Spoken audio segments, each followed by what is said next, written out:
Ya, katika vitu ambavyo tunachukuliaga ni vitu vya kawaida sana kwenye mahusiano, inapotokea pengine mmekwaruzana kwenye mahusiano ya mpenzi wako wa kike au wa kiume, mmekwaruzana. Hii hasa ni kwa wanawake, kwa kina dada, ipo sana kwenye mahusiano.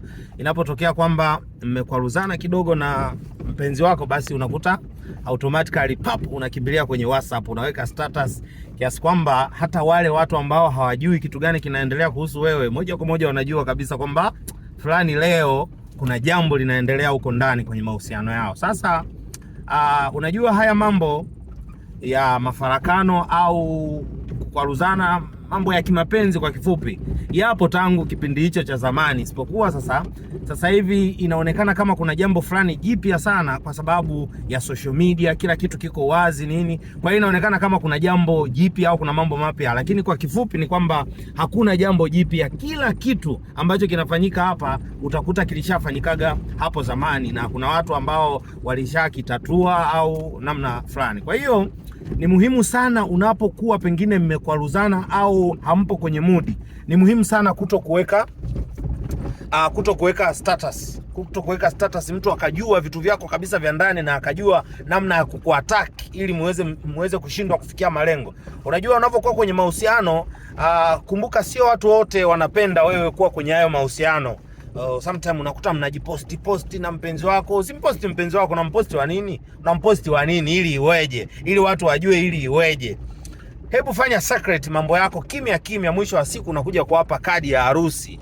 Unakuja kuwapa kadi ya harusi, jamani naombeni mnichangie naolewa. Kuna mtu mmoja alishawahi kufanya kitu kimoja kwenye sherehe yake ambayo nilishawahi kuhudhuria. Nilipenda sana ile style.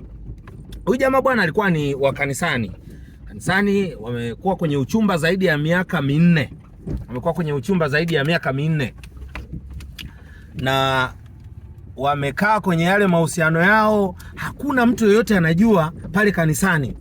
Sasa ile siku ambayo sasa wanataka kwenda kutangaza uchumba,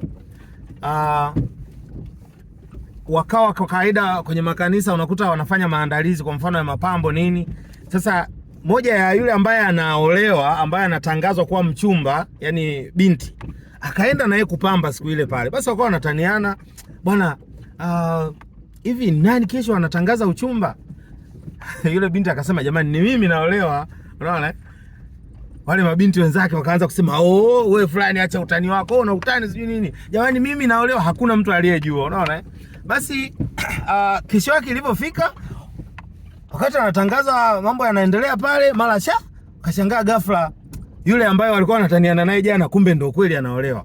Sasa kitu ambacho ni cha kujifunza hapa ni kwamba usiweke mambo waziwazi. Inawezekana pengine yule binti angeweka mambo yake wazi mapema, inawezekana pengine uchumba ule usingeweza kufika hatima. Kwa hiyo hakikisha vitu vyako unaweka secret, watu wasijue, mwisho wa siku unakuja kuwapa kadi tu fresh, mambo yanaenda namna hiyo. Sio kila kitu kutangaza. No. Na group letu la connection program, kwa hiyo ukitaka kujiunga nasi basi unaweza shuka hapo chini ukanitumia message na tukakuunga kwenye group na tukaendelea kupeana madili pale connection na madili mbalimbali. MC Liko LICO.